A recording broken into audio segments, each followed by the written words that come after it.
humanité. Quand je vous dis braquage, vous pensez à un truc genre Casa de Papel. Il y a un mec, c'est le cerveau, il pense à tout. Chaque mec a une spécialité. Il y en a un, il est trop fort pour pirater les systèmes de surveillance, nanani. Là, aujourd'hui, c'est l'inverse, les gars. C'est des gens avec leur bite et leur couteau, ils y sont allés. Alors en vrai, ils partaient pas si mal, ils avaient tout réuni pour réussir le coup du siècle, mais ils ont tout fait foirer un à un en accumulant toutes les conneries les plus stupides. C'est vraiment comme si Mr Bean avait voulu braquer une banque, vous allez voir, c'est hilarant carrément, on dirait que c'est faux. Bref, si vous voulez vous taper une énorme barre et avoir un exemple de tout ce qu'il ne faut pas faire dans cette situation, vous êtes au bon endroit. Messieurs, dames, le leader de cette équipe de Giga Loser, c'est David Gant. On l'applaudit.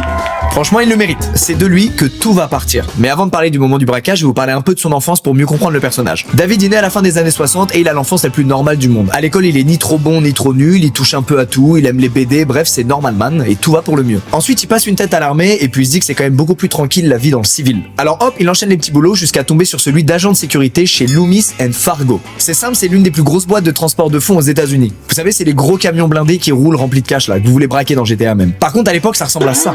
De loin perso, j'ai plus l'impression que c'est un truc du cirque Pinder, mais c'est peut-être une stratégie pour éviter de se faire braquer. En tout cas, je vous le dis, c'est pas du tout un métier passion pour David. Lui, il fait ça pour remplir son frigo et surtout, il se verrait bien papa. Eh oui, messieurs, ça parle pas mal de projets d'enfants avec sa femme, donc il veut mettre de côté à fond. Du coup, toute sa vie tourne autour du travail, au point où il passe plus de 80 heures par semaine à bosser. L'ambiance à la maison, forcément, elle est pas ouf, puisqu'il est jamais à la maison, mais par contre, niveau taf, ça porte ses fruits. Il obtient rapidement une belle promotion et il devient superviseur d'un des centres sécurisés à Charlotte, en Caroline du Nord. Ce centre, c'est là où sont stockés tous les billets de la région. C'est donc une big responsabilité pour David, qui va donc passer encore plus de temps qu'avant au travail pour gérer au mieux. Le mec bosse tellement que ses collègues sont choqués parce qu'il passe pas la moindre minute à essayer de